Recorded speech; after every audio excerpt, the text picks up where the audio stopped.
તો બરાબરનો ઉનાળો માથે ચડ્યો છે અને ગરમી રીતસર અકળાવી રહી છે અને આ અકળાવનારી ગરમીમાં વધુ એક માર પડે તો નવાઈ નહીં અને તે છે કમોસમી વરસાદ।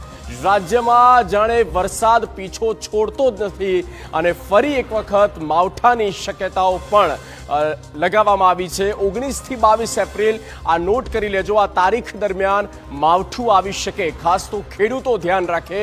19 એપ્રિલથી 22 એપ્રિલ સુધી અને સૌરાષ્ટ્રમાં થઈ શકે છે આ કમોસમી વરસાદ અને સૌરાષ્ટ્રની સાથે ઉત્તર ગુજરાત, મધ્ય ગુજરાતના પણ કેટલાક જિલ્લા, શહેર અને ત્યાં પણ વરસી શકે છે વરસાદ। આ સાથે જે આગાહી આપવામાં આવી છે તે આનાથી પણ વધારે ઘાતકી એટલા માટે છે કારણ કે તોફાની વરસાદ, કરા પડી શકે છે, એટલે માની શકાય કે તીવ્ર પવન ફૂંકાય અને તેમાં મોટું નુકસાન પણ થઈ શકે। ખાસ તો ખેડૂતોને ખાસ સાચવવાની જરૂર છે 19 થી લઈને 22 એપ્રિલ